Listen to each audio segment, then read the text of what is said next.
ओम नमो भगवते वासुदेवाय नमः।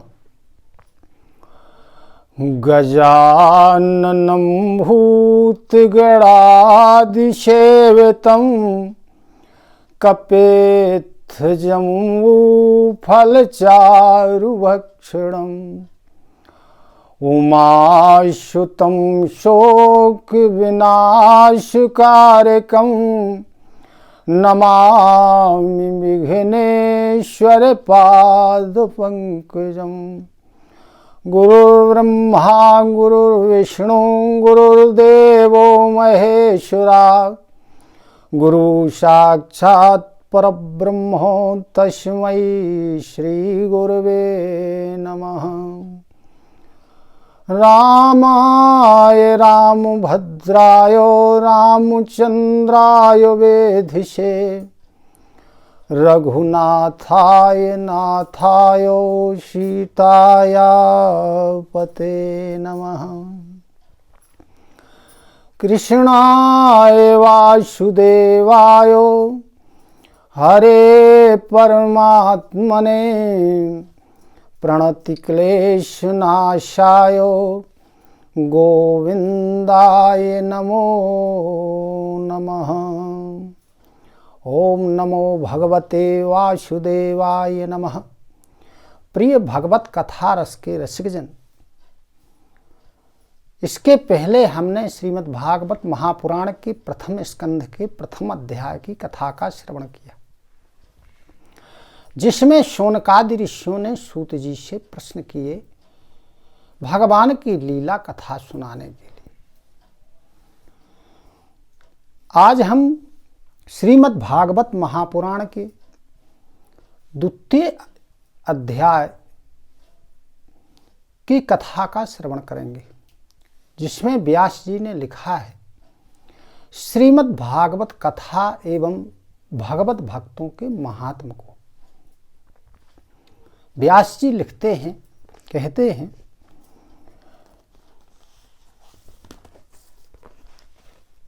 इति संप्रश्न संहृष्टो विप्राणां रोमहर्षणिः प्रतिपूज्य वचस्तेषां प्रवक्तुमुपचक्रुमे।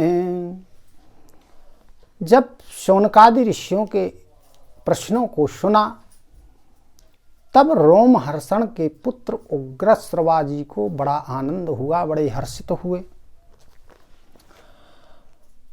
और प्रसन्न होकर हर्षित होकर शौनकादि ऋषियों से बोले कि आपने बड़े मंगलमय प्रश्न का अभिनंदन किया है, पूछा है। फिर व्यास जी आगे लिखते हैं, यम प्रव्रजन्तुमनुपेतं प्रेत कृत्यं द्वैपायनो विरह कातरयायुहाव पुत्रेति तन्मयतया तरवोभिनेदुस् तं सर्वभूत हृदयं मुनिमानुतोष्मि। व्यास जी ने लिखा है कि जब श्री सुखदेव जी का यज्ञोपवीत संस्कार भी नहीं हुआ था, कोई लौकिक और वैदिक कर्मों का अनुष्ठान भी नहीं हुआ था, अपने पुत्र श्री सुखदेव जी को संन्यास ग्रहण की इच्छा से वन की ओर जाते हुए देखकर व्यास जी कातर भाव से पुकारते हैं कि हा बेटा, हा बेटा। श्री सुखदेव जी के तन्मय होने के कारण उनकी तरफ से वृक्षों और लताओं ने उत्तर दिया। ऐसे सुखदेव जी को हम नमस्कार करते हैं। व्यास जी ने लिखा कि यह श्रीमद् भागवत महापुराण अत्यंत गोपनीय एवं रहस्यात्मक है। भगवान के स्वरूप का अनुभव कराने वाला समस्त वेदों का यह सार है। आचार्य सुखदेव जी ने इसका वर्णन किया है। ऐसे आचार्य सुखदेव जी की मैं शरण ग्रहण करता हूं। व्यास जी ने आगे लिखा है कि इसका पाठ करना या इसका वाचन करना उसके पूर्व हमें क्या करना चाहिए? लिखते हैं, नारायण नमस्कृत्यं नरं चैव नरोत्तमं देवीं सरस्वतीं व्यासं ततो जयमुदीरे। मनुष्यों में सर्वश्रेष्ठ भगवान के अवतार नर नारायण ऋषियों को, देवी सरस्वती जी को, व्यास जी को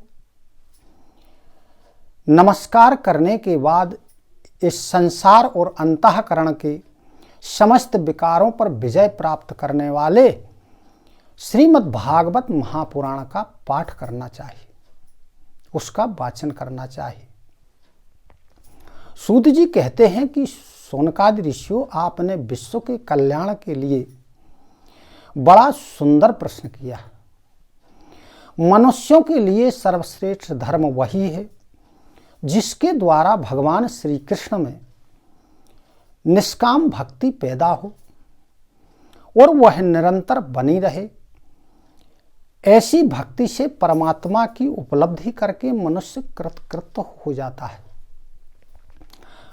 व्यास जी लिखते हैं, तस्मादेकेन मनसा भगवान सात्वतां पतिः श्रोतव्यः कृतव्यक्षो ध्येयः पूज्यस्य नित्यदा।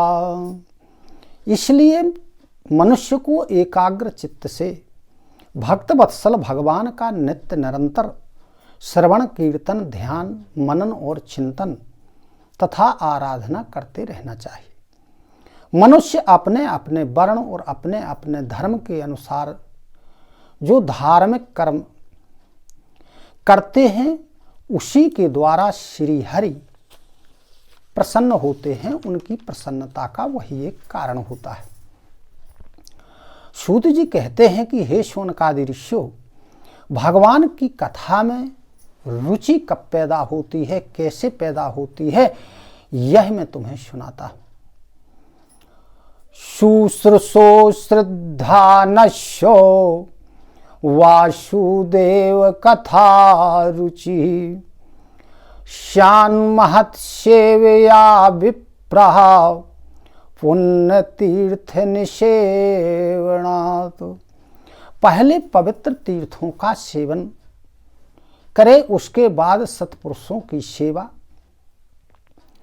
और श्रवण करने की इच्छा, फिर उसमें श्रद्धा, उसके पश्चात भागवत कथा में व्यक्ति की रुचि पैदा होती है।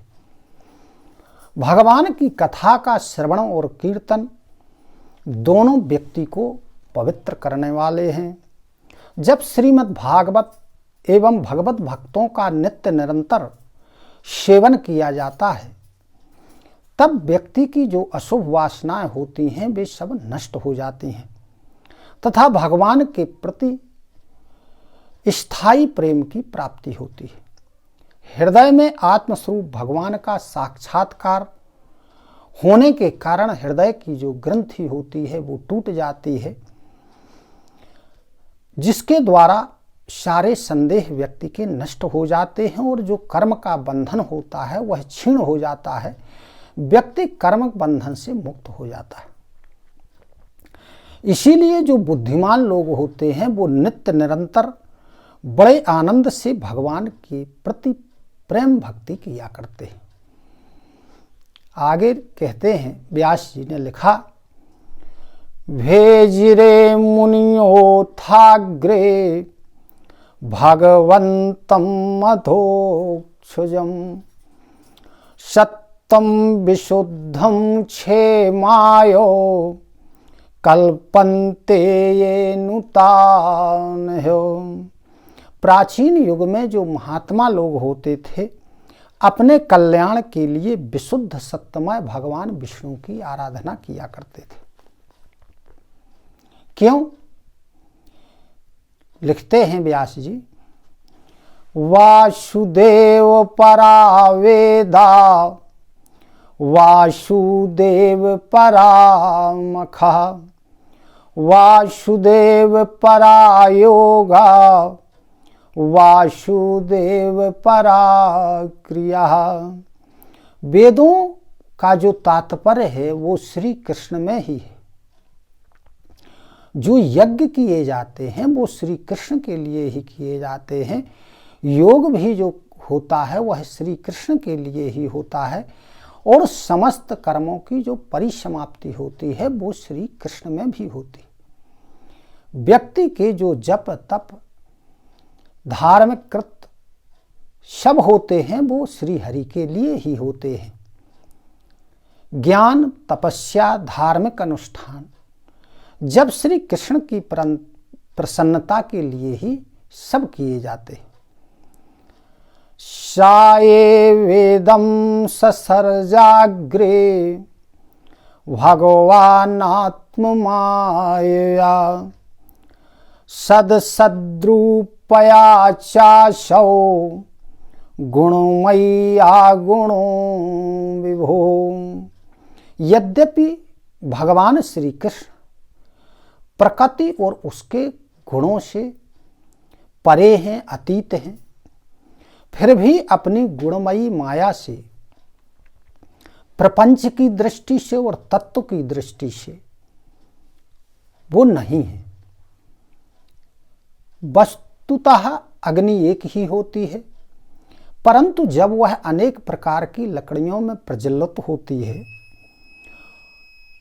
तो अनेक प्रकार की मालूम पड़ती है। ऐसे ही आत्मस्वरूप भगवान तो एक ही है, किंतु प्राणियों की अनेकता होने के कारण वह हमें अनेक जैसे दिख पड़ते हैं। भाव्यतेषु सत्त्वेनो लोकान् मे लोक भावनः लीलावतारानुरतो देवेतिर्यं नरादिषु। वे ही जो भगवान हैं संपूर्ण लोकों की रचना करते हैं और देवता पशु पक्षी मनुष्य आदि योनियों में लीला अवतार ग्रहण करके सत्वगुण के द्वारा जीवों का पालन पोषण भी वही करते हैं।